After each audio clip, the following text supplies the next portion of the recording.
Yeah, go You get want my your ass mic? up out of here, Scal. I feel like I disrespected Scal. My bad. Oh, man, that was my favorite moment of the day. Hey, I got a question, Scal. Seat Get check, out. homie. Seat check, How homie. can you set me up that way? Jaylen Brown, welcome and congratulations. Thank you. How you doing? I'm doing great. I've been having a great summer. Now we're getting back, get the guys back going again. So I'm ready. Let's do it. I see you. You've been living. I see. I'm having a great summer, not gonna lie. That was I a see tweet, you've been right? living. Hey, but look, you the most disrespected star in the league to me, right? And I told you this when I seen you in the summer league. There ain't no way you don't make all defensive team. There's no way you should have not been on the USA basketball team. There's no way that all of those things happen. All NBA team, right? There's no way none of those things happen with how you produce and how you play. Talk about that motivation, because I know as a competitor, we're always looking for something, you know what I mean? And after having the success you had last year, and then them doing that, how much did that drive you this summer? I would be lying if I say it didn't. So, like you said, as a competitor, you're always looking for any key identifiers that can help you, be motivated, stay motivated, and add to that chip on your shoulder. I'm that type of guy already. I'm always looking for something. But when things don't go your way, or when people still and it gets, those voices get louder, it makes you wake up even more to drive and be better. So I'm excited to get back going with the guys. I'm excited to start the new year. Even though I did all that traveling, this is probably, I say it every year, this is the hardest I probably ever worked. How do you do that? That's scary. How you stay down in the water though? How you just stay there? You be like posing in that so thing like many a questions statue. about that. I could probably hold my breath for like 3+ minutes underwater. Wait, I'd you be remember out. our moment a few years ago when I said that I thought the world record for holding your breath underwater was like 60 minutes or something? What is it? And It was like 10. I got it written down. It's 24 minutes, 37 seconds. Yeah, crazy. That's crazy, Couldn't right? nobody be underwater for no Yeah, hour holding their breath? That's Come why on, Jaylen man. I'd be was passing like, out. he looked at me, he was like, that's crazy. I don't think that's Where'd true. you get that info at? Yeah, that was made up off the internet. What did that experience do for you? Where'd you learn, why did you decide to do that? I had some great trainers and great teachers. One, shout out to Gabby and Laird. But Luca, my Sifu, he's actually younger than me. He's like 23 years old, but he's like a fish. And we don't really, we breathe every day, but we kind of don't take that, we kind of take it for granted. Breathing is such an essential for life, and being underwater helps you work on your breathing and expand it. And the better you breathe, the better you do everything. The clearer you think, your decision making, you get faster, stronger, but it also it has a lot of health benefits as well. So working on that skill of being able to breathe better only makes you a better athlete, a better person, and make your quality of life is just better. So it's something I worked on. You were like 2 minutes and 2.5 minutes a couple years ago, right? Now you worked up to 3 minutes holding your breath underwater? I think so, yeah. If my memory serves, which it doesn't always do that. Yeah, But I mean, we didn't necessarily time it. I didn't try, but some of the drills that we do is that's just the normal. So I'm excited. I'm excited about the upcoming year. Like you said, I feel almost like last year all over again, because it's kind of like when we lost, it was like two ways you can go when you're at the bottom. Either you can give up or you can go up. And then when you're at the top, it's either you can push through for new or you can go down. So it's like you kind of at those same kind of precipice, and you got to make those decisions. And we got a bunch of killers in our locker room, so I'm excited to go through the journey with them. Did you notice when you first started doing the water breathing, did your stamina increase? Just being in way better, were you like, man, I'm in crazy shape right now? Yeah, and I think that's why I was able to do what I did on the defensive end all last year. All last season, I was picking up guys full court, whether it was Dame Lillard, Steph Curry. I'm 6'7", 240 pounds, night after night after night, picking up guys full court, taking on a defensive matchup while being efficient on the offensive end. You got to be in great shape to do that, or your body will break down. Your knees, your ankles, it's just the science behind it. But by increasing my stamina, increasing my shape, I was able to do that all the way through the playoffs without having any injuries, playing 70+ games. and maximizing on both ends. My It's a favorite. pretty good resume. That is my favorite game was last year. You on the defensive end. We were playing New Orleans in New Orleans. Zion had like 8 quick points. I mean, you look up, it was like 7 minutes on the clock, 8 points, and he took him. And he said, I got him. And he was picking him up half court. He started fumbling the ball, had like 2 quick turnovers, and basically took him out the game. And that shows your defensive. That's when I was like, hold up, that's different. Because, okay, he's picking up guards like you picked up Luka, give me those, took him, took cookies on him.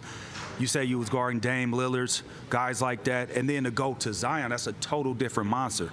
He's built different, he plays different, and you were able to absorb the physicality, force him off of his spots. To me, that was my favorite game by you. Or defensively, I was super impressed. And remember, I interviewed you afterwards. I was like, I was juiced because I love seeing stuff like that. You know what I mean? And Zion hurt my back after that. Yeah, that's what you was like. My back is hurting out here.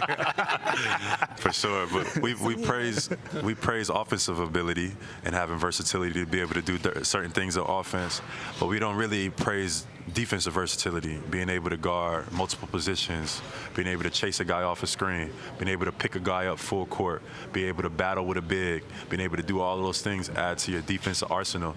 Not a lot of guys in the league who can do that or can say that, and that's what some of our guys in our locker room, we preach and we praise. Like, I'll pick a guy up full court and I'll chase a shooter off a screen. Then you'll switch onto a big, go meet a guy at the rim. These are all defensive skills and assets that we all talk about and work on and be able to make those plays, even though people don't notice them because defense isn't as highlighted as offense is. But being able to do all those different things on the defensive end makes you extremely valuable.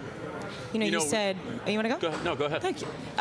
You would be remiss, you said, if this offseason didn't motivate you in certain ways.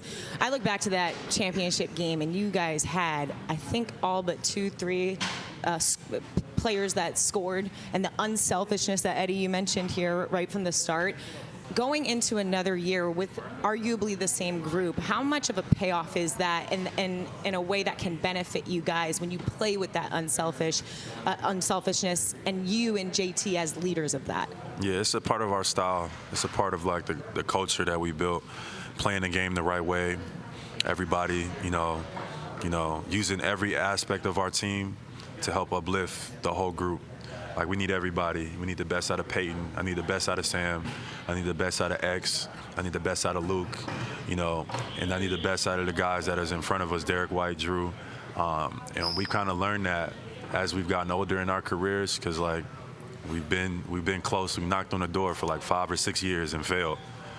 So we got a lot of experience in learning how to, get the most out of our teammates, and I'm looking forward to doing that even more so going into this year. And Speaking of the two, what you were just saying right there about you want the best out of him, you want to bring the best out of everybody else, but like, that's easier said than done because as a leader, you got to do it. You got to prove that. You got to be the one that's out there. I'll give you a story. So I used to come in maybe practices at 10. I might get there at 9:15, 9:30, jump in the thing real quick, get taped up, right? And I go onto the court. This was like maybe the first 3 practices we had in 2008.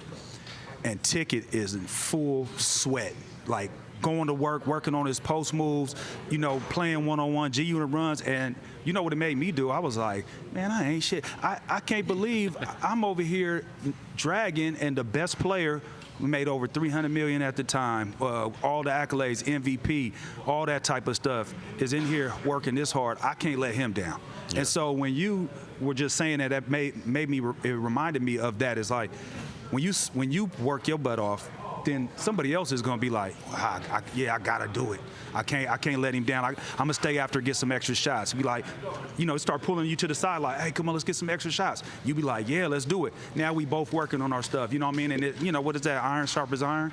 You know what I mean? All of that is important. Even like at certain teams and certain games, just because of like the identity that we built, we know we're gonna win some of these games. Playing through those guys at times instead of like it always got to be through me and Jay. I think it's incremental for their growth, So like we play through Peyton at times, we'll play through Sam. We're looking for him to get his shot, and guys, they need that. They want that. So finding different ways to lead also sometimes means that sacrifice where in a night we playing don't mean to disrespect them, but the Detroit Pistons, who have struggled over the last year or two, we're going to play through Peyton, let him go for 30. We'll play through Sam, let him shoot 10 threes tonight. We're going to still win the game. It don't have to be the normal way, but that gives those guys confidence. That gives those guys ability to run free. And we're going to need that down the line. Like, we needed Peyton to hit those shots down the line in the season. We needed Sam to come in and hit those shots and be inspired to play defense. And that's how you build good team morale.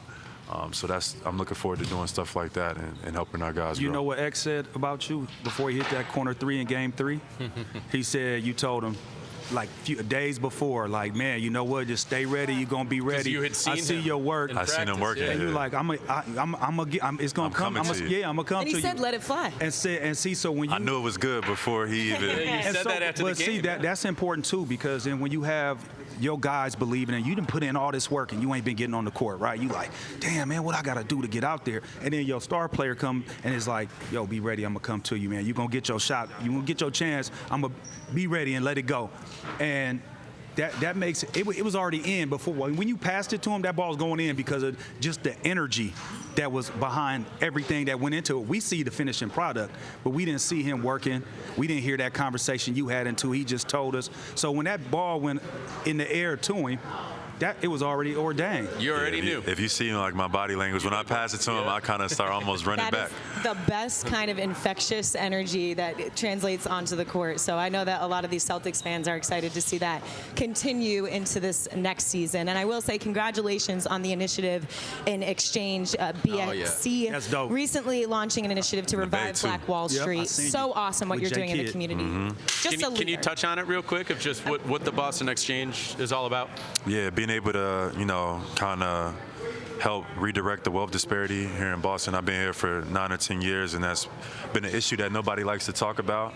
And I think that, a part of me being a part of the Boston society here in the community, like, I want to be solution-based. So to be able to help push us to being a better Boston, more equitable Boston, and allow those resources to kind of, spread amongst different communities, I think is key. But also to be able to do it in other places in the world as well.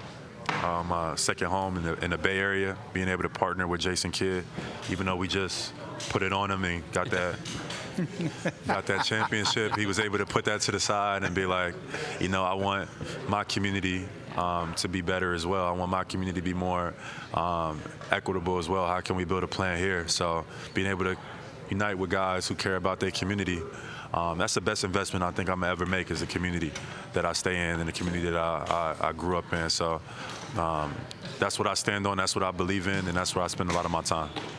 Thank you. Well said. Thank you so Thank much you. for doing what you're doing. And we're excited to see you ball out for another year. Everyone, Jaylen Brown, Good so luck, bro. grateful to have him Thank you. here. Welcome. Thank you for all getting for us a joining us championship.